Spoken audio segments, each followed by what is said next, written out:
42장 거룩한 주님께.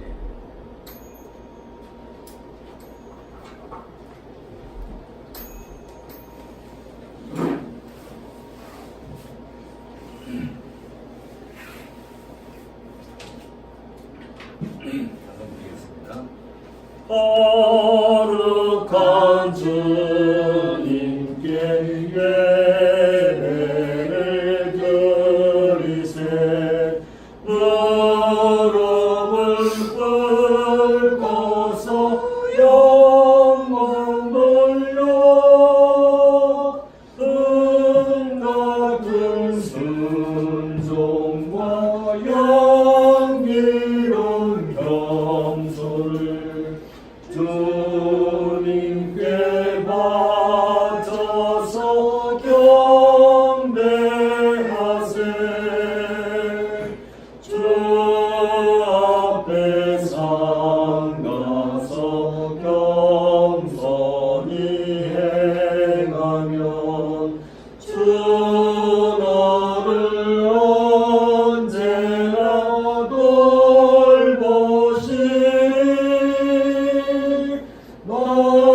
말씀의 위로와 기도의 응답을 내갈 길 바르게 인도하리.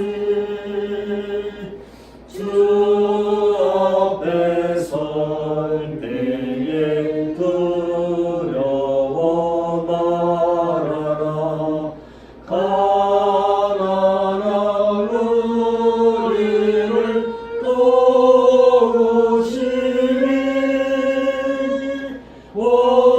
원해로운 진리와 온유한 사랑을 주님께 다 바친 귀한 예물 떨면서 바치는 이 작은 예물도 주님은 귀하게 받으시리. 어두운 밤 지나고 새아침 맞으니 믿음과 소망을 늘 주시리. 아멘.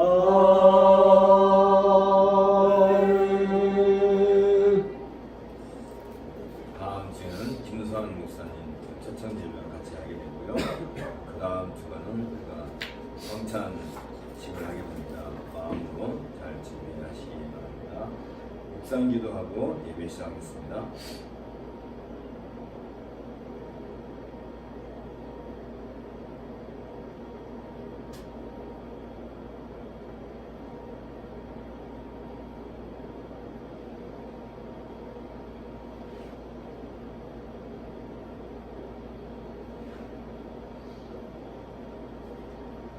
다 같이 자리에서 일어나셔서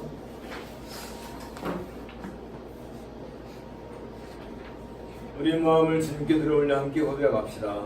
우리의 도움을 주신 여호와의 이름에 있도다. 만국의 족속들아 영광과 권능을 여호와께 돌릴지어다. 여호와께 돌릴지어다. 여호와의 이름에 합당한 영광을 그에게 돌릴지어다. 예물을 들고 그의 궁중에 들어갈지어다. 아름답고 거룩한 곳으로 여호와께 예배할지어다. 온 땅이 그 앞에서 떨지어다. 모든 나라 가운데서 이르기를 여호와께서 다스리시니 세계가 굳게 서고 흔들리지 않으리라. 그가 만민을 공평하게 심판하시리라 할지어다. 같이 기도하겠습니다. 천지와 물을 창조하시고 저희들의 생사화복을 주관하시는 하나님 아버지, 오늘도 변함없이 주의 죽으실 때 십자가의 부활을 기념하는 이 주일을 우리에게 허락하심을 주님 감사드립니다.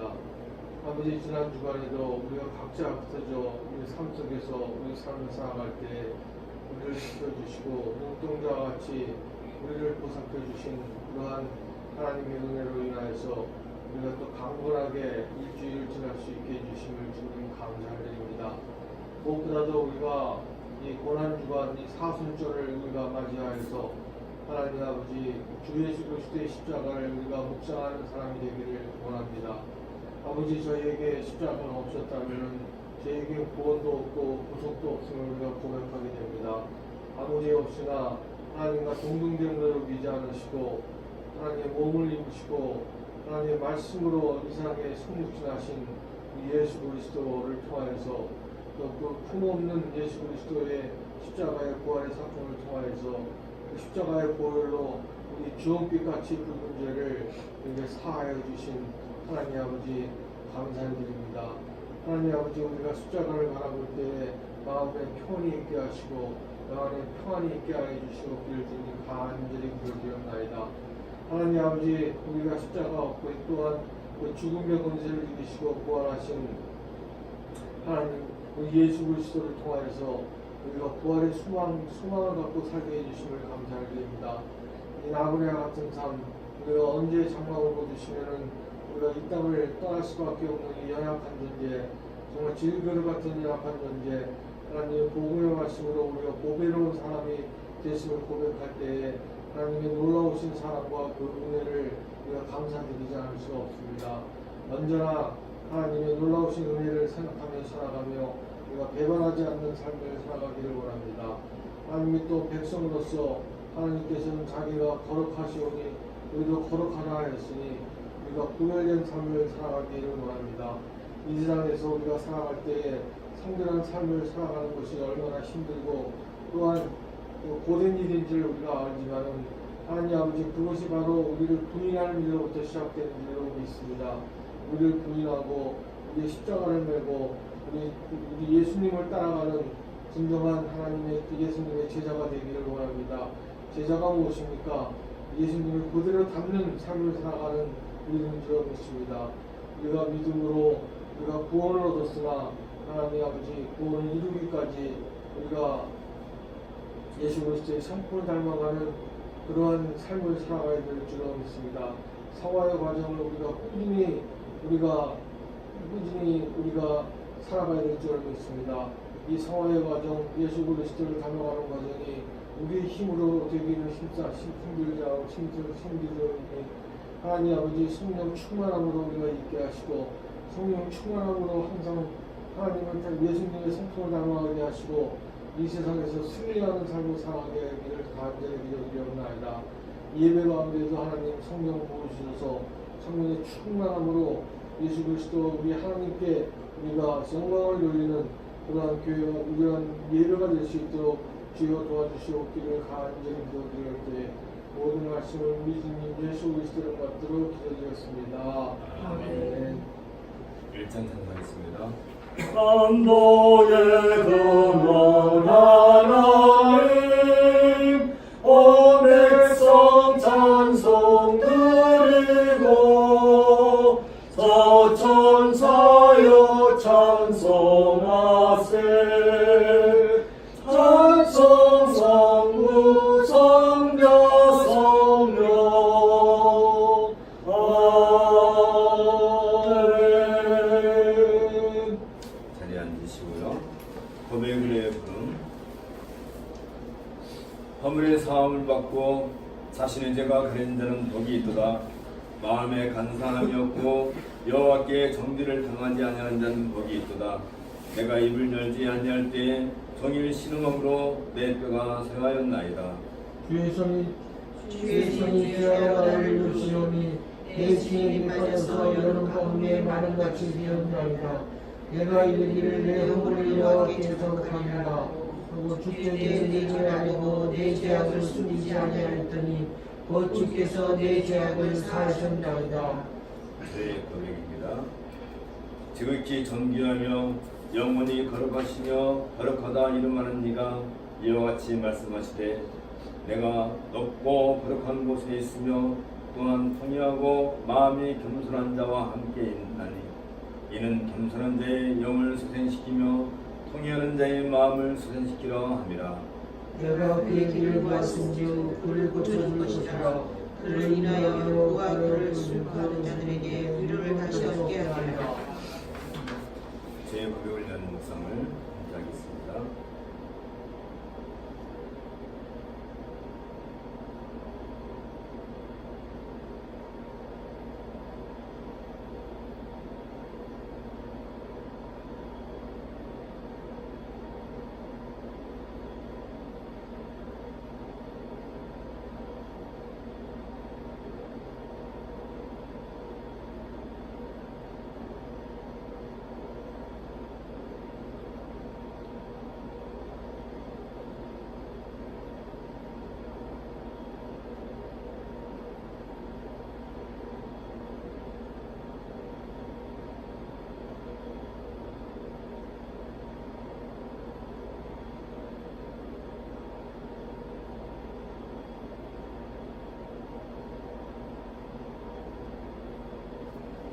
사면과 믿음과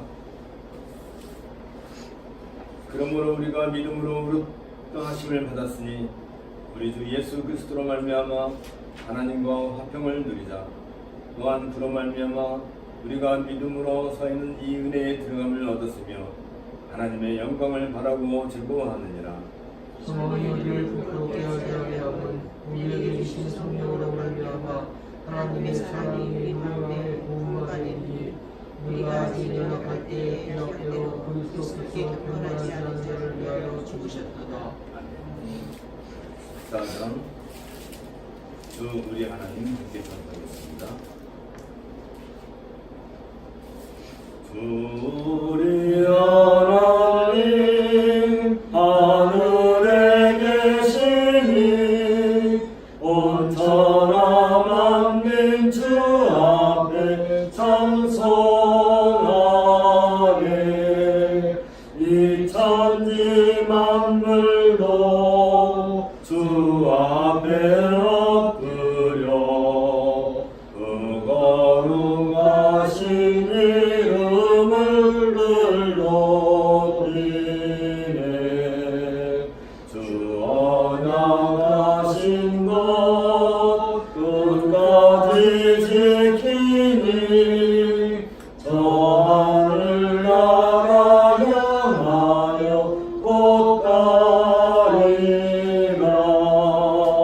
주 얼굴 배울 때 내 맘이 기쁘고 영원히 주의 영광을 찬양하리.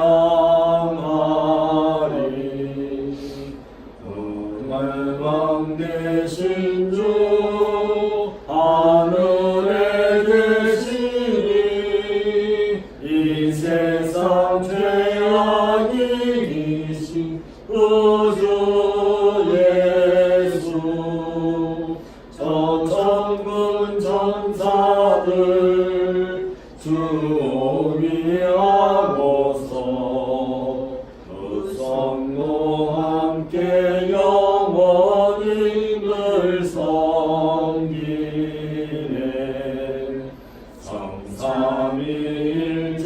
성삼위일체께 승리한 우리를 다 기쁜 소리 먹어서 감사드려. 창조주 하나님 내 주님 되시니 주 앞에 난 엎드려 경배하네. 아멘. 성경 낭독은 창세기 42장입니다. 그때 야곱이 애굽에 곡식이 있음을 보고 아들들에게 이르되 너희는 어찌하여 서로 바라보고만 있느냐. 야곱이 또 이르되 내가 본즉 저 애굽 곡식이 있다 하니 너희는 그리로 가서 거기서 우리를 위하여 사오라. 그러면 우리가 살고 죽지 아니하리라 하니 요셉의 형 10사람이 애굽에서 곡식을 사려고 내려갔으나 야곱이 요셉의 아우 베냐민은 그 그의 형들과 함께 보내지 아니하였으니 우리는 그의 생각에 재단이 그에게 붙일까 두려워함이었더라. 이스라엘의 아들들이 양식 사러 가는 자 중에 있으니 가나안 땅의 기근에 있습니다. 때 요셉이 나라의 총리로서 그 땅 모든 백성에게 곡식을 팔더니 요셉의 형제들이 와서 그 앞에서 엎드려 땅에 엎드려졌는데 요셉이 보고 형들인 줄 아나 모르는 척하니 엄한 소리로 그들에게 말하여 이르되 너희가 어디서 왔느냐. 그들이 이르되 곡물을 사려고 가나안에서 왔나이다. 요셉은 그의 형들을 알아보았으나 그들은 요셉을 알아보지 못하더라. 요셉이 그들에게 대하여 탐통을 생각하고 그들에게 이르되 너희는 정탐꾼이다. 정탐꾼들이라. 이 나라의 틈을 엿보려고 왔느니라. 그들이 그에게 이르되 내 주여 아니니이다. 당신의 종들은 곡물을 사러 왔나이다. 우리는 다 한 사람의 아들로서 확실한 자들이니 당신의 종들은 정탐꾼이 아니니이다. 요셉이 그들에게 이르되 아니라 너희가 이 나라의 틈을 엿보러 왔나이다. 그들이 이르되 당신의 종 우리들은 12형제로서 가나안 땅 한 사람의 아들들이라. 막내 아들은 오늘 아버지와 함께 또 하나는 없어졌나이다. 요셉이 그들에게 이르되 내가 너희에게 이르기를 너희는 정탐꾼들이라 하는 말이 이것입니다. 너희는 이같이 하여 너희 진실함을 증명할 것이라. 바로의 생명으로 맹세하노니 너희 막내 아우가 여기 오지 아니하면 너희가 여기서 나가지 못하리라. 너희 중 하나를 보내어 너희 아우를 데려오게 하고 너희는 갇혀 있으라. 내가 너희의 말을 시험하여 너희 중에 진실이 있는지 보리라. 바로의 생명으로 맹세하노니 그리하지 아니하면 너희는 과연 정탐꾼이니라 하고 그들을 다 함께 3일을 가두었더라. 사형하는 요셉이 그들에게 이르되 나는 하나님을 경외하노니 너희는 이같이 하여 생명을 보전하라. 너희가 확실한 자들이면 너희 형제 중 한 사람만 그 옥에 갇히게 하고 너희는 곡식을 가지고 가서 너희 집안의 굶주림을 구하고 너희 막내 아우를 내게로 데리러 오라. 그러면 너희 말이 진실함이 되고 너희가 죽지 아니하리라 하니 그들이 그대로 하니라.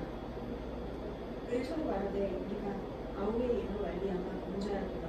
그가 우리에게 내걸할 때에 그 마음의 괴로움을 공고로 듣지 아니하였으니 이 괴로움이 우리에게 임하도다. 르우벤이 그들에게 대답하되 내가 너희에게 그 아이에 대하여 죄를 짓지 말라고 하지 아니하였느냐. 그도 너희가 듣지 아니하였느니라.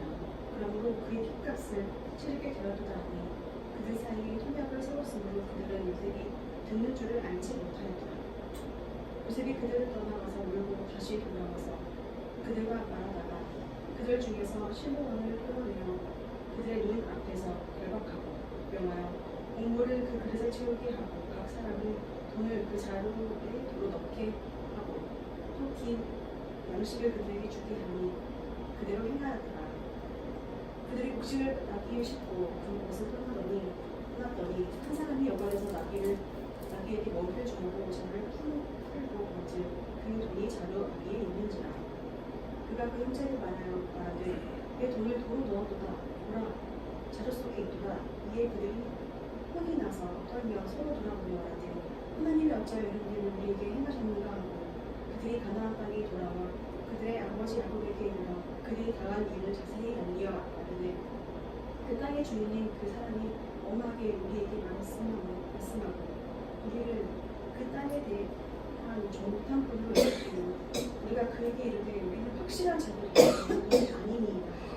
우리는 한 아버지 아들 12형제로서 하나는 없어지고 너는 우리와 우리 아버지와 함께 가나안 땅에 있나이다 하였더니 그 땅의 주인이 그 사람이 우리에게 이르되 내가 이같이 하여 너희가 확실한 자들임을 아니니 너희 형제 중에 하나를 우리에게 주고 양식을 가지고 가서 너희 집안의 굶주림을 구하고 너희 막내 아우를 내게로 데려오라. 그러면 너희가 정탐꾼은 아니므로 확실한 자들임을 내가 알고 너희 형제는 너희에게 우리이니 너희가 이 땅에서 하더이다 하고 각기 자루를 쏟고 본즉 각 사람의 돈 위치가 그 자루 속에 있는지라. 그들과 그의 아버지가 돈뭉치를 보고 다 두려워하더니 그들의 아버지 야곱이 그들에게 이르되 너희가 나에게 내 자식들을 잃게 하노다. 요셉도 없어졌으므로 시므온도 없어졌거늘 베냐민을 또 빼앗아 가고자 하니 이는 다 나를 해롭게 함이로다. 루벤이 그의 아버지에게 말하기를 내가 그들을 아버지에게로 데리고 오지 아니하거든 내 두 아들을 죽이소서. 그를 내 손에 맡기소서. 내가 그를 아버지께로 데리고 돌아오리라. 야곱이 이르되 내 아들은 너희와 함께 데려가지 못하리니 그의 형은 죽고 그만 남았으리라. 만일 너희가 가는 길에 재난이 그에게 미치면 너희가 내 흰 머리를 슬퍼하며 수월로 내려가게 하니 되리라. 이는 주님의 말씀입니다. 하나님께 감사를 드립니다. 연결이 전송하겠습니다. 75장.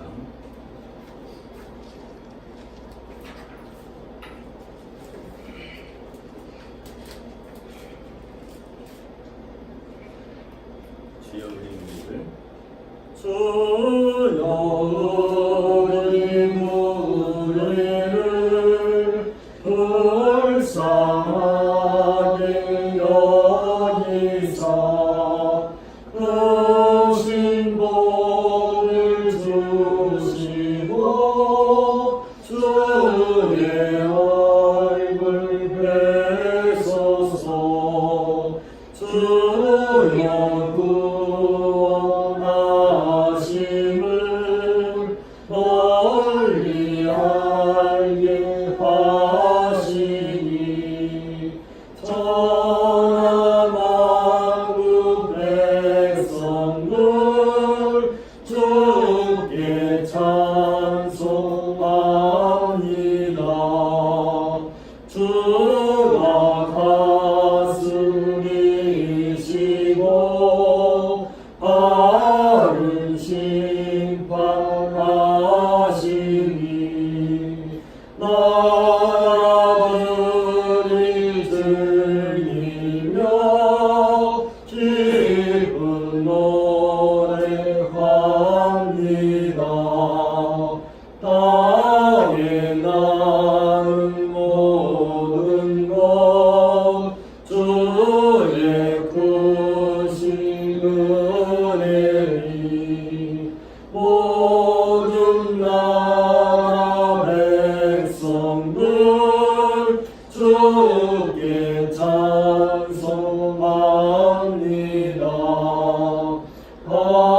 하나님 우리에게 복을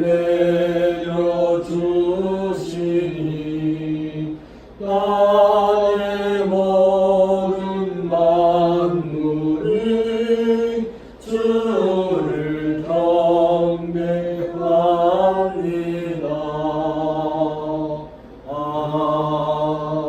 아멘. 함께 기도하겠습니다. 주께서 우리를 어찌나 귀하게 여기시온지요. 하나님께서 온 세상을 창조하시기 전에 그 만세전부터 우리를 부르시고 생명책에 기록하시고 이 땅에 또한 때를 따라 보내셨사옵나이다. 이를 통하여서 주께서 친히 영광 받으시었고 또 온 세상에 그 곳곳에 태어난 주의 백성들을 통하여서 주의 이름이 높아지시를 간절히 소원하옵나이다. 하나님 아버지, 이 모든 일들을 통해서 우리에게 복된 하나님의 말씀을 듣고 주 예수 그리스도의 그 십자가의 공로와 부활의 권능을 통해서 우리에게 의롭다 하심을 주시고 또한 우리로 하여금 하나님의 백성으로서 온전하게 살아갈 수 있는 그런 믿음을 더하여 주시오니 참으로 감사를 드리옵나이다. 이 모든 일들이 그저 우연히 되어진 것이 아니오 성부, 성자, 성령, 삼위 하나님께서 협약하심을 통하여 그 안에서 친히 우리를 부르셨고 또한 우리를 택하셔서 그의 영광스러운 바늘 위에 우리를 세우셨사온즉 주님이시여 우리가 이 놀라운 은혜를 우리 마음에 잘 간직하고 주께서 친히 이루신 이 구세의 완성을 향하여서 우리가 온 마음과 뜻을 다할 수 있도록 은혜를 더하여 주옵소서. 이제 우리 주님께서 십자가에 달리시기 전에 모든 능력을 다 행하셨사온즉 그로 말미암아 온 땅에 하나님의 아들로 태어나신 주 예수 그리스도를 알지 못하는 자가 없게 하셨고 또 주께서 친히 행하신 그 많은 이적들을 통하여서 하나님의 아들이시고 구약 성경에서 예언한 메시아가 바로 이 예수라는 것을 온 땅에 다 알게 하였던 그 역사를 우리가 보옵나이다. 그럼에도 불구하고 눈이 어둡고 마음이 사악한 자들은 그 예수를 메시아로 인정하려 하지 아니하였고 오히려 하나님의 이름을 참담하게 바꿨다 하면서 마침내 예수님을 잡아다가 십자가에 못 박는 그 악을 행하는 어떤 사실을 우리가 돌아보옵나이다. 하나님 아버지, 우리도 하나님을 잘 알지 못하고 예수 그리스도에 대한 그 계시의 말씀들을 잘 깨닫지 못하였을 때에는 우리가 하나님을 대적하는 자요 원수된 자의 이수치 있었던 것을 고백하지 않을 수 없습니다. 그럴 때에는 예수가 누구인지 그리스도가 누구인지 하나님이 우리와 무슨 상관이 있는지 때로는 하나님을 원망하기도 하고 때로는 우리 자신의 잘남을 위해서 우리의 성공을 위해서 우리의 일을 위해서 하나님을 떠나는 일들을 서슴지 않고 행했던 그런 과거가 있었던 것을 고백하지 않을 수 없습니다. 하나님 아버지여, 참으로 이 모든 일들이 그저 우리 연약함 때문에 하나님의 말씀을 제대로 배우지 못하고 하나님의 계시에 대해서 충분히 깨닫지 못하고 또 믿지 못하는 그런 불신 때문에 일어나는 것을 우리가 고백하지 않을 수 없습니다. 하나님 불쌍히 여겨주시옵소서. 십자가에 못 박아 죽인 그들이 바로 우리이고 예수님의 그 피 흘리심에 대하여 조롱하고 그것이 참으로 진리인 양 가르치는 자들에게 우리는 얼마나 많이 멸시를 하고 또 그 앞에서 우리가 얼마나 기고만장했었던 것인지를 기억하오나이다. 우리가 하나님을 안다 하면서도 바르게 알지 못하였고 우리가 그리스도를 믿는다 하면서도 우리 자신과 명예를 위해서 믿었던 것을 고백합니다. 그러한 잘못된 믿음 속에서 잘못된 그런 신앙 속에서 우리를 일깨우시고 이제라도 하나님의 복된 자리에 이 예배의 자리에 나와서 하나님의 은혜를 마음껏 누릴 수 있도록 불러주셨사온즉 그저 감사와 영광을 돌려옵나이다. 하나님 불쌍히 여겨주옵소서. 이 민족을 또한 하나님께서 오랜 인물에 부르시고 그 가운데 주의 선지자들을 보내셔서 말씀을 심고 많은 이들이 주 앞에 나올 수 있도록 교회를 허락해 주셨사옵니다. 이 백성들이 오로지 하나님을 향하여 참된 경배를 드려야 함에도 불구하고 그러하지 아니하고 여전히 세상의 복락을 향하여 달려가는 것을 보옵나이다. 하나님 아버지여, 불쌍히 여주시옵고 이 민족이 하나님을 참으로 경배하고 예배한 날이 속히 임할 수 있도록 주께서 함께 해주소서. 지난 주간에는 강원도 땅에 많은 이재민들이 발생했습니다. 하나님께서 저들의 마음도 위로해 주시옵고 저들이 당하는 그 모든 환난과 고통이 오히려 하나님 앞에서 인간의 교만이 얼마나 큰가를 고백하게 하고 겸손하게 하나님만을 바라보며 자신들의 인생을 새롭게 계획하고 건설할 수 있도록 주께서 그들과 함께 해주셨기를 간절히 바라고 합나이다. 저들이 필요한 모든 것들을 공급해 주시고 주께서 빨리 그 어려운 자리에서 그들이 딛고 일어설 수 있도록 은혜를 더하여 주옵소서. 하나님 아버지, 이제 고난 주간이 다가올 텐데 우리 마음속에 주님의 그 영광스러운 능력을 십자가를 향하여 묵묵히 걸어가시던 그 발걸음을 잘 묵상하면서 우리가 이 땅에서 누리고자 하는 것들이 얼마나 악하고 그로 말미암아 우리가 하나님 대하여 바르게 살지 못하고 우리 욕심을 추구하려고 하는 그런 사악한 것들이 우리 안에 가득한 것을 내어놓고 하나님께 용서를 구하고 온전한 신앙인으로서 교회의 한 회원으로서 우리가 이 기간 동안 최선을 다하여 살아갈 수 있도록 은혜를 더하여 주옵소서. 모든 말씀을 우리 주 예수 그리스도의 이름으로 기도하옵나이다.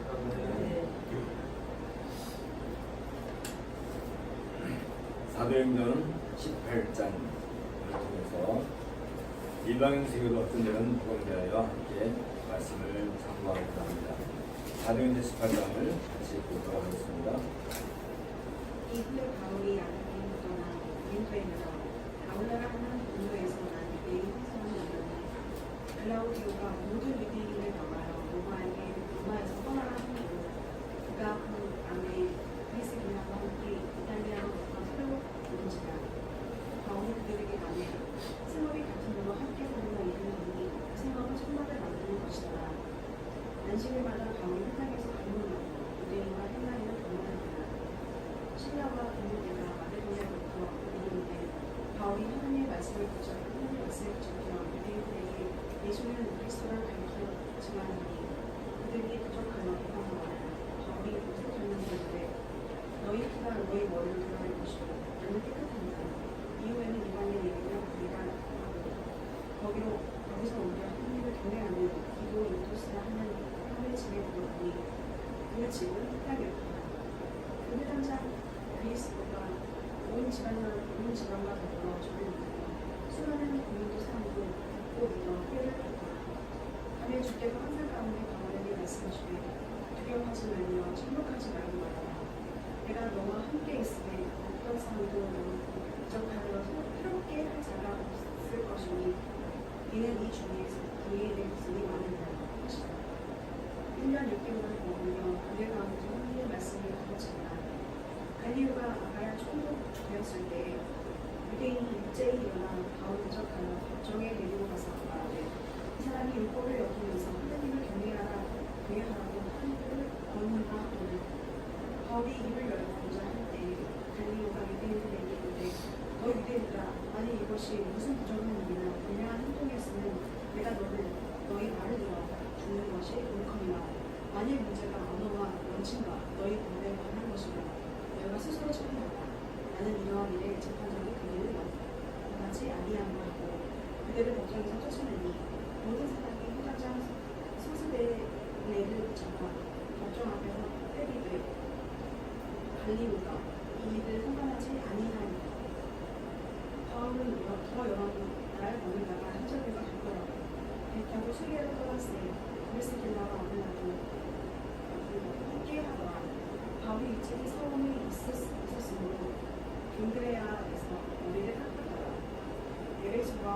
에베소에 와서 그들을 거기 머물게 하고 자기는 회당에 들어가서 유대인들과 변론하니 여러 사람이 더 오래 있기를 청하되 허락하지 않냐고 답변할 때 만일 하나님이 되시면 너희에게 돌아오자 하고 배를 타고 에베소로 떠나 가이사랴에 항복하려다가 교회의 안부를 보는 중에 안디옥을 내려가서 올라이브를 앞하고 갈라디아와 부르기아 땅을 차례로 다니며 모든 제자를 굳건하게 하니라.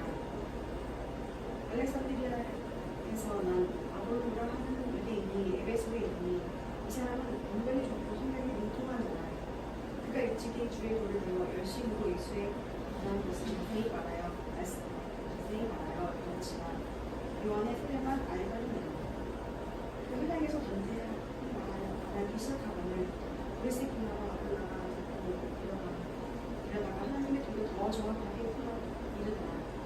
아볼로가 아가야로 도움받고자 하며 형제들이 그를 공명하며 제자들에게 편지를 써 용접하는 하였더니 그가 가되 우리로 말미암아 믿는 자들이 많은 이득을 주니 이는 성경으로서 예수는 그리스도라고 증언하는 공주 앞에서 힘있게 유대인의 말을 이깁니다.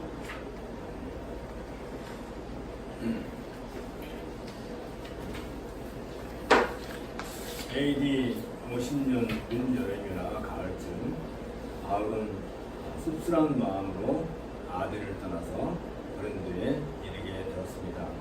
처음 마게도냐로 입성할 때만 해도 바울의 군도 본부는 1층에 없었을 것입니다.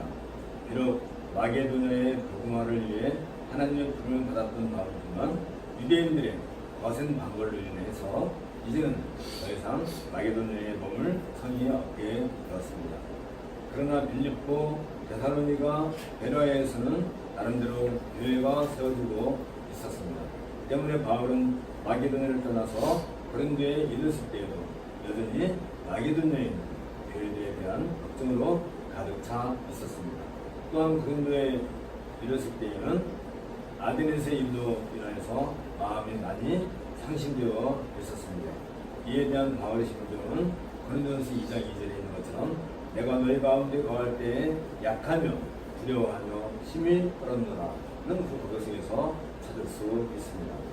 바울이 도착한 아가야 지방의 고린도는 성적으로 매우 부족한 곳이었습니다. 당시 에게를 여행하는 사람들은 고린도에 대한 평판을 잘 알고 있을 정도였습니다. 그만큼 고린도는 복음의 씨를 뿌리기에 좋지 않은 곳이었습니다. 하지만 바울은 고린도에 적어도 18개월 이상을 머물렀습니다. 지금까지 바울이 방문했던 어떤 성읍에서도 그렇게 오래 머물지는 않았었습니다. 바울이 고린도를 떠날 즈음에는 거기에 크고 활기찬 교회가 세워져 있었습니다. 우리 주님께서는 이 고린도에 바울이 있을 때 두려워하지 말며 잠잠하지 말고 말하라.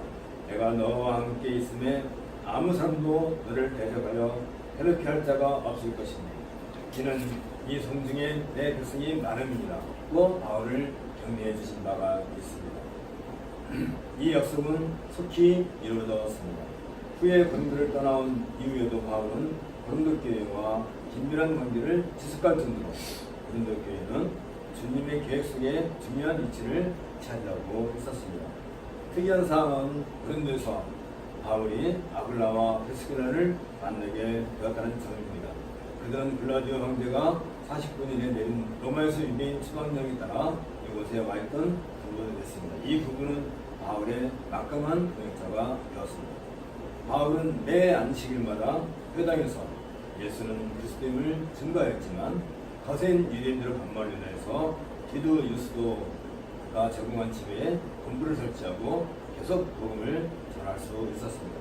그리고 아가의 첫 열매인 스데바나의 가족들, 회당장 크리스고와 그의 가족들 및 여러 고린도 사람들이 복음을 받아들이는 결실을 얻게 되었습니다. 그들과 더불어 가이오와 아굴라 부부 등이 고린도교회의 핵심 인물이었습니다. 이렇게 바울의 복음이 전파되고 있던 중 일단의 유대인들의 소동을 일으켜 당시 청동으로 부임한 유니우스 갈리오의 법정에 부정한 신앙을 유입한다는 혐의로 바울을 고소하게 됩니다. 그러나 갈리오는 유대인들의 고발을 인정하지 않았습니다. 이 판결로 인하여 바울의 사역은 적법성 아래 보호를 받을 수 있게 되었습니다. 이중 데살로니가에 남아있던 실라와 디모데도 고린도에 도착했습니다. 실라와 디모데는 좋은 소식을 가지고 바울을 찾아왔는데 바울은 데살로니가 성도들이 많은 핍박 가운데서 있음에도 불구하고 그들이 복음 안에 단단히 서 있다는 기쁜 소식을 듣게 되었습니다. 이에 바울은 데살로니가 성도들이 더욱 굳건하게 복음 위에 서 있기를 바라는 마음으로 디모데를 통해 편지를 보내게 되었습니다. 그것이 데살로니가 전서가 될 것입니다. 그러므로 그 얼마 후 바울은 데살로니가 교회가 거짓 가르침을 전하는 일단의 무리들로부터 신학적인 도전을 받고 있다는 소식을 듣게 되었습니다. 이에 바울은 다시 편지를 써서 데살로니가 교회들이 그리스도의 부활 신앙을 바탕으로 굳건하게 믿음을 견지할 것을 당부하게 되었습니다. 그것이 데살로니가 후서입니다. 그리고 난 뒤에 AD 52년 이른 봄 바다의 항해가 가능하게 되자 바울은 아굴라와 프리스길라 부부와 함께 귀한 교회에 오르게 됩니다. 에게를 건너 잠시 에베소를 방문하고 거기서 아굴라 부부와 헤어졌습니다. 한편 아굴라 부부는 에베소에서 아볼로를 만나게 되었고 요한의 사랑을 알고 있던 아볼로에게 하나님의 도를 자세히 설명해 주었습니다. 아볼로는 학식이 뛰어난 인물로 성경으로서 예수를 그리스도라고 증거했고 아무도 그 앞에서 변론한 사람이 없었던 것을 누가는 기록해주고 있습니다. 이러한 사도행전 18장의 본문을 배경으로 해서 우리는 이방인 세계로 확진되는 복음이라는 제목으로 같이 생각해 보고자 합니다. 유대의 관문인 마게도냐 지방의 첫 성인 빌립보를 떠난 바울은 암피볼리와 아볼로니아와 데살로니가로 거쳐서 베레아와 아덴까지 복음을 전하게 되었습니다. 바울은 철학의 도시로 널리 알려진 아덴에서 철학자들과 유명한 아레오바고 변론을 하게 되었습니다.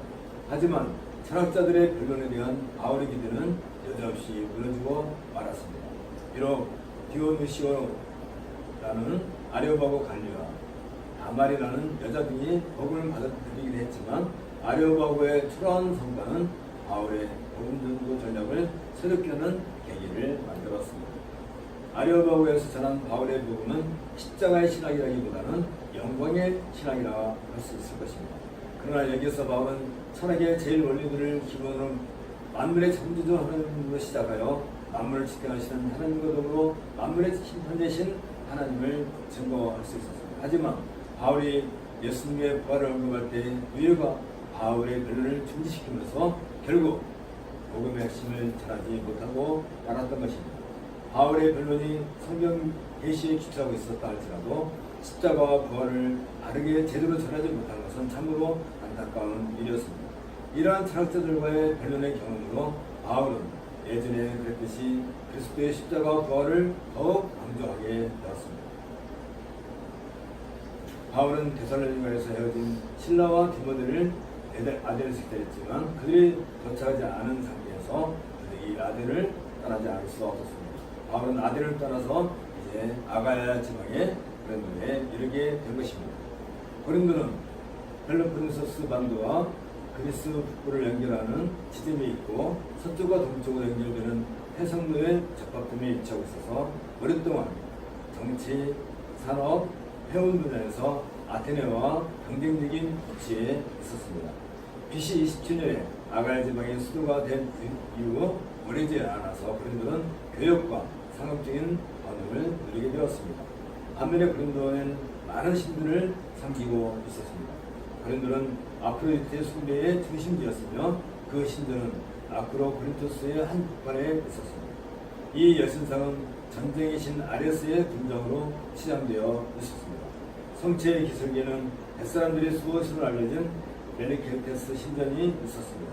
또한 고린도가 주관하는 헬라 상업 국가들이 참가하는 이스투무스 축제가 2년에 한 번씩 열리고 있었습니다. 이 축제는 바다의 신으로 알려진 포세이돈을 위한 것이었습니다.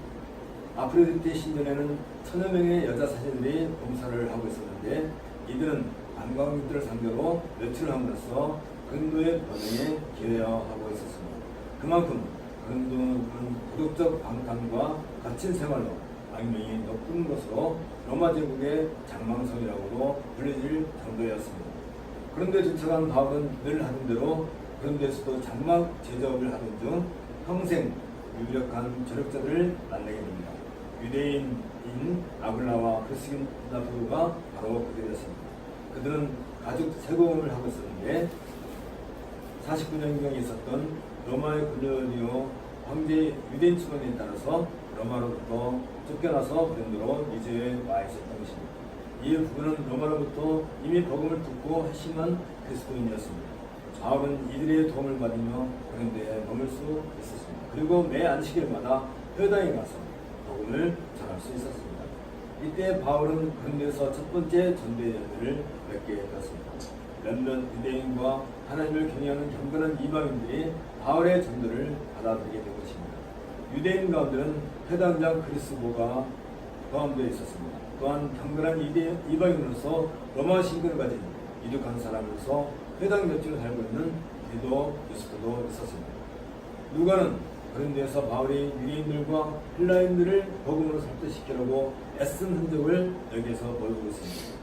여기 보면 권면하다 혹은 설득시킨다는 이 단어는 조금씩 소개하다는 의미로 해석됩니다. 아마 바울은 유대인들과 헬라인들을 각성시키기 위해서 부패한 사람의 본성과 은혜의 필요성, 약속된 구원을 얻는 일에 대해 매우 신중하게 대처했던 것으로 보입니다. 바울은 아덴에서 철학자들과의 열정적인 변론에 대해 그다지 마음이 편치 않았습니다. 때문에 내가 너희 중에서 예수 그리스도와 그 십자가에 못 박힌 것 외에는 아무것도 알지 아니하기로 작정했습니다. 고 하는 바울의 복음적인 원칙은 아마 이때부터 적용되어진 것으로 여깁니다. 이즘 실라와 디모데가 데살로니가부터 고린도에 도착하여 좋은 소식을 전해졌습니다. 그들은 아마도 몇몇 마게도냐 교우들의 선물을 바울에게 전해준 것으로 보입니다. 이로 인해 바울은 장막 만드는 일을 쉬면서 전적으로 복음 전도와 가르침에 전념할 수 있었습니다. 데살로니가의 소식을 접한 바울은 이때 디모데 편으로 데살로니가 교회의 첫 번째 편지인 데살로니전서를 보냈습니다. 그리고 나서 말씀에 붙잡힌 바 되어서 유대인들에게 예수는 그리스도라 밝히 증거하게 됩니다. 여기에서 누가 바울이 그리스도를 거침없이 그리고 공개적으로 전하기 위해 더욱 열심히 했음을 보여주고 있습니다. 말씀에 붙잡혔다 하는 것은 하나님의 성령에 의한 정상적인 감동이었으며 이 감동은 바울에게 더욱 힘차고 복음 전도에 열심을 내게 만들었습니다. 이처럼 바울은 새로운 능력에 이끌림을 받았고 그럴수록 자신의 의지는 성령의 힘을 따르게 된 것입니다. 바울은 유대인들에게 메시아의 신 구원자의 책임에 관하여 철저히 가르친 다음에 율법과 선지자들이 그리스도를 가르쳐 말한 모든 것이 예수님께 적용되며 성경의 증거로서 그 사실을 증거했던 것입니다. 이것은 예수가 구약 예언의 성취자임을 의미해 주고 있습니다. 그리고 마리아의 아들 예수는 폐허가 된 세상을 생명으로 회복시키기 위하여 하나님과 사람 사이의 중보자가 되시는 그리스도라는 사실을 유대인들에게 설명할 수 있었습니다. 그러나 다른 곳에서도 그랬지만 바울이 예수는 그리스도라고 증거하기 시작하자 유대인 유력자들은 바울을 싫어하며 더 이상 회당을 상하지 못하게 만들었습니다. 유대인들은 단순히 복음을 대적할 뿐만 아니라 적극적으로 나서서 해방하는 단계까지 발전되었습니다.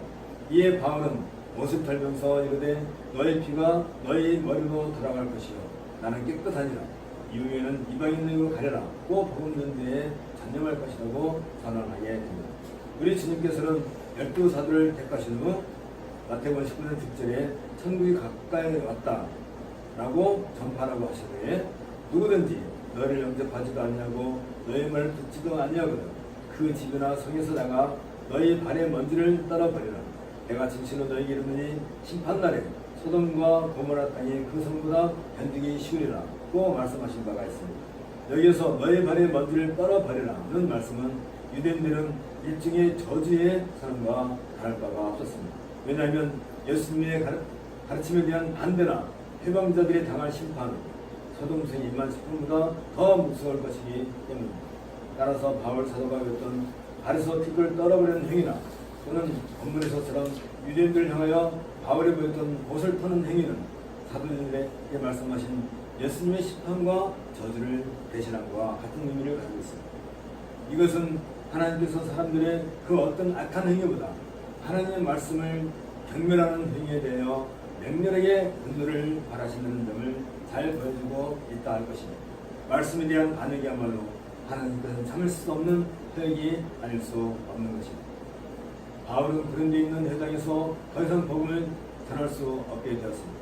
그러나 디도 유스도가 회당 옆에 있는 자기 집을 바울이 자유롭게 사용할 수 있도록 내어주었습니다. 바울은 회당에서 시작했던 자신의 사역을 유스도의 집에서 계속 수행할 수 있었습니다. 이 집은 바울에게는 복음전도 전투기지가 되었을 뿐만 아니라 근도 교회로 모이게 된 최초의 모임 장소가 되었습니다. 여기에서 바울은 십자가에 못 박히신 그리스도를 통한 구원을 순차적으로 선포했고 새롭게 믿는 자들의 수는 계속해서 늘어가게 되었습니다. 새로 믿는 이들 가운데는 유대인 회당장 그리스도가 있었습니다. 그리스도는 자기 집안 식구들과 더불어 주를 믿게 되었습니다. 아울러 적지 않은 이방인들이 주를 믿고 세례를 받았습니다. 그리고 점차 이방인들이 차지하는 비율도 늘어나게 되었습니다. 이와 때를 같이하여 주님께서 환상 가운데 바울을 공유해 주셨습니다.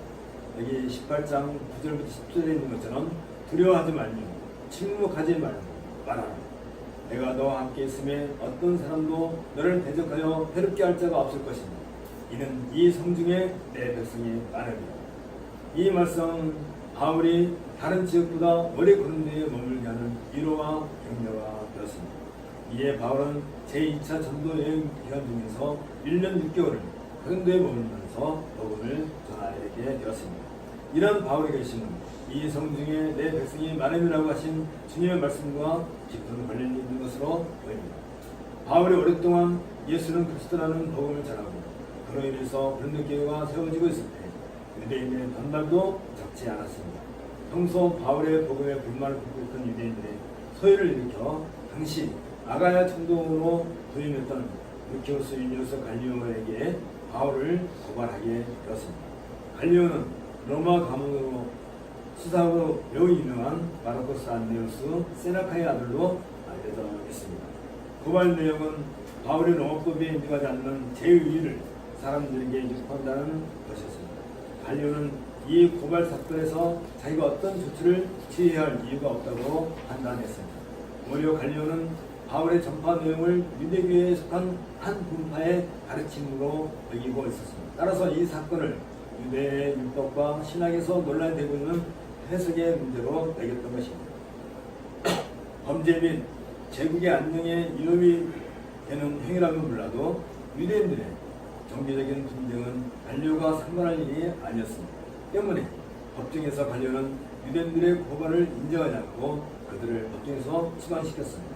갈리오가 바울에 대한 유대인들의 고발을 받아들이지 않은 뒤는 바울이 합법적으로 복음을 전파할 수 있는 법적인 보호장치가 되었습니다. 만일 갈리오가 이 고발을 받아들여 고발자들의 죄명에 대하여 바울의 유죄를 인정했다면 로마 제국의 다른 곳에서도 바울의 복음 전도는 큰 타격을 입게 되었을 것입니다. 갈리오는 단순히 집정관이나 읍장들과는 달리 황제의 배려자와 같은 총독이었기 때문입니다. 그 결과 바울은 예전과 달리 유대인들의 저항을 받지 않고 그린도를 비롯한 여러 지역에서 복음을 계속 전파할 수 있었습니다. 한편 그린도 사람들은 갈리오 총독이 유대인들의 고발을 무시하자 회당장 소스데를 붙잡아서 박탈을 가했습니다. 소스데는 그리스도의 틀을 이어 회당장이 되었던 사람입니다. 이것은 유대인들에 대한 그린도 사람들의 감정을 잘 보여주고 있습니다. 그만큼 그런 데에서는 반유대인적인 감정이 부진되고 있었던 것입니다. 이 일 후에 소스데는 복을 받아들이고 기독교인이 되기도 했습니다. 바울이 주님의 경륜 속에서 18개월 동안 그런데 머물면서 복음을 전했다는 것은 매우 주목할 만한 일입니다. 그만큼 바울에게 있어서 고린도는 제2차 전도여행의 중심지인 위치를 차지하고 있습니다. 사실 아덴에서 그다지 성공적이라 할 수 없었던 일로 인해 바울은 심히 사기가 저하되어 있었습니다. 그럼에도 불구하고 바울은 주님의 변론을 바탕으로 고린도에서 발목할 만한 복음 전도의 성공을 이루어 되었습니다. 고린도에서 얻은 바울의 복음 전파의 결실은 아시아로부터 마게도니아를 거쳐 아가야 지방으로 복음이 확장되고 있다는 결과를 가져왔습니다. 이것은 하늘과 땅의 모든 권세를 내게 주셨으니 그러므로 너희는 가서 모든 족속으로 제자를 삼아 아버지와 아들과 성령의 이름으로 세를 주고 내가 너에게 분부한 모든 것을 가르쳐 시키게 하라. 볼지어다 세상 끝날까지 너희와 항상 함께 있으리라 고 말씀하신 예수님의 말씀이 성취되고 있다는 증거였습니다. 부활하여 승천하신 그리스도 예수께서는 여전히 이 세상의 통치자이셨습니다. 그의 사도를 통해 복음을 전파할 수 있도록 능력을 베풀어 주셨던 것입니다. 이 사실은 그리스도께서 하늘로부터 받으신 권세를 행사하시는 분이십니다. 우주의 통치자심을 잘 보여준다 할 것입니다. 아울러 예루살렘 교회로부터 안디옥 교회로 보편적인 교회의 주체가 바뀐 이후 땅끝까지 복음이 확장되고 있음을 여기서 우리는 확인할 수 있습니다.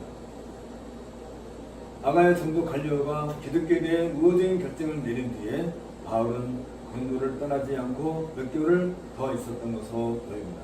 그 결정은 갈리오가 총독으로 부임한 지 얼마 되지 않아서 내려졌으며 바울은 기독교가 공식적으로 인정받았다는 사실을 최대한 이용했을 것입니다. 또 다른 이유는 이제 막 소동이 그친 상태에서 바울이 고린도를 떠날 경우 고린도에 남아있는 형제들의 신변에 대한 염려도 있었을 것입니다. 바울은 교회원들이 대적들에 의해 괴롭힘을 당하지 않도록 그들과 함께 있기로 결정을 한 것입니다. 그리고 난 뒤에 52년 봄 바울은 브리스기나와 아굴라와 함께 고린도를 떠나 에게인을 건너서 이제 에베소로 향하게 됩니다. 고린도를 떠난 바울은 에베소를 향하기 전 고린도의 동쪽 항구인 갱그레아에서 나신의 규례에 따라 머리를 깎았습니다. 여기 18절에 보면 바울이 일찍이 서원이 있었으므로 갱그레아에서 머리를 깎았더라 는 누가의 보도는 바울이 고린도에서 잠깐 동안 나시린의 서원을 수행했음을 보여주고 있습니다. 머리를 깎았다는 것은 나시린의 서원 기간이 갇혔음을 의미합니다. 바울이 어떤 이유로 나시린의 서원을 했는지는 분명하지 않습니다. 아마 그런 데서 바울을 지키시겠다고 하신 밤에 본 주님의 환상과 관련이 있을지도 모릅니다. 하지만 바울이 하나의 의식적인 맹세를 했다고 볼 수는 없습니다. 바울은 하나님께서 율법 아래에 있던 옛사람들에게 명하신 의식은 일시적이었음을 잘 알고 있었습니다. 또한 하나님의 나라에서는 의식적이고 외형적인 요소들이 드러나지 않는다는 것도 잘 알고 있었습니다. 뿐만 아니라 바울은 그런 요소들을 찾아낸다고 강하게 주장하고 있었던 것입니다.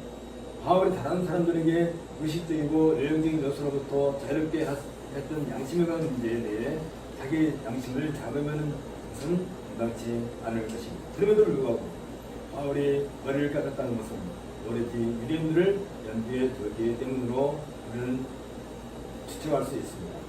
바울은 여전히 율법 안에 있는 유대인들을 위해 자신이 이미 해방된 율법에 자기를 기꺼이 결부시키기를 주저하지 않았던 것입니다. 바울 시대는 율법의 의식법이 점차 완전히 폐기되기까지 유보되어야 할 일정 기간이 필요했던 것입니다.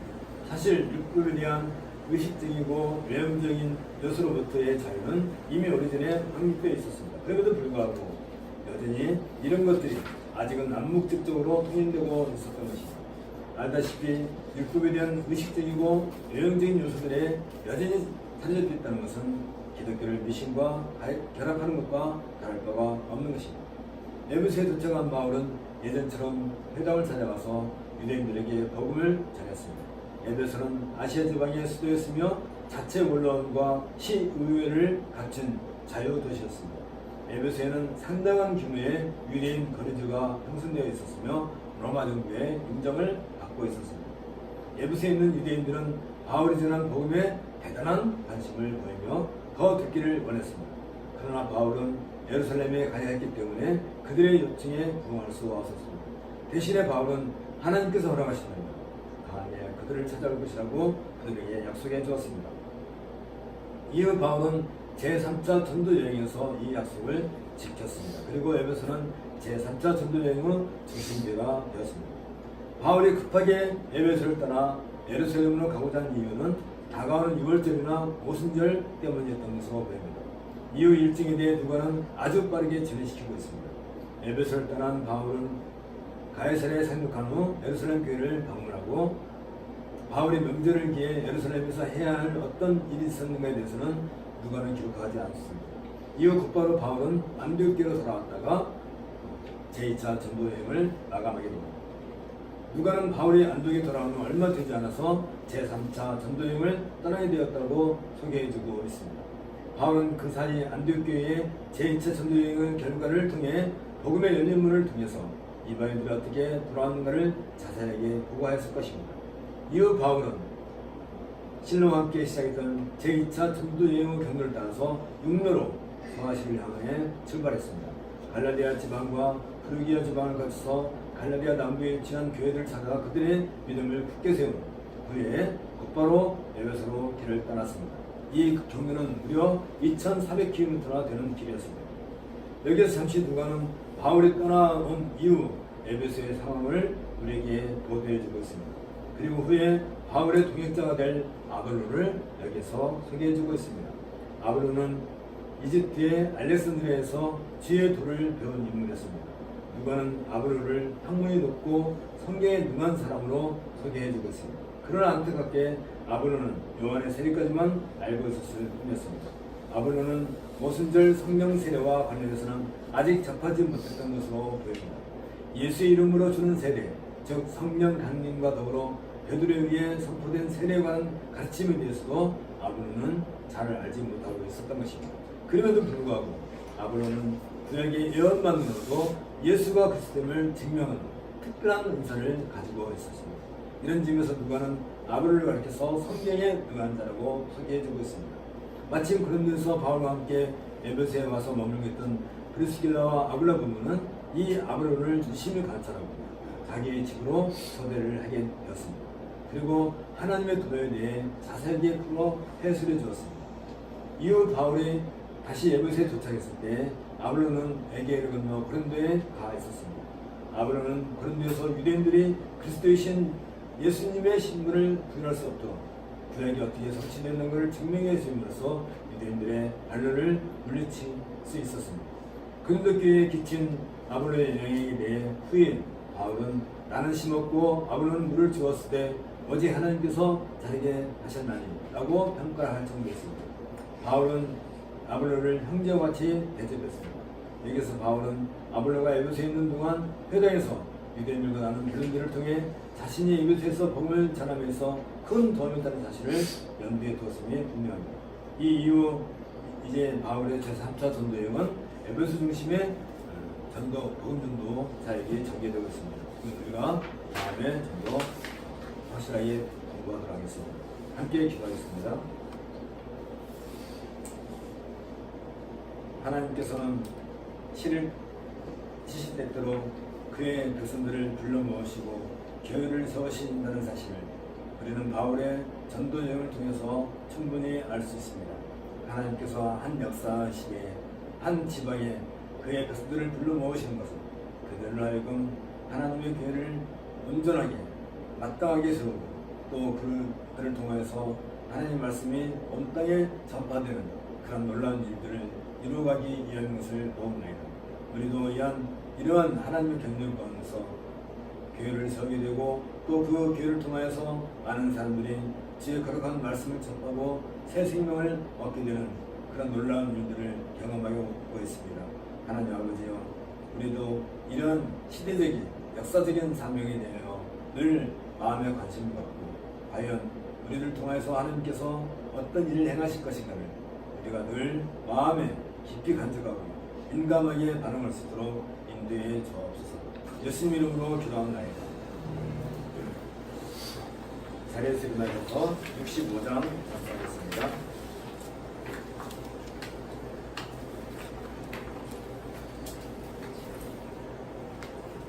내 영혼아 찬양하라. 내 영혼아 찬양하라. 주님 앞에 엎드려 구속하신 넓은 은혜 높이 찬양하여라. 할렐루야 할렐루야 영원하신 하나님. 환난 중에 성도들을 구원하여 주셨네. 노하심은 더디하고 인자하심 넘치니.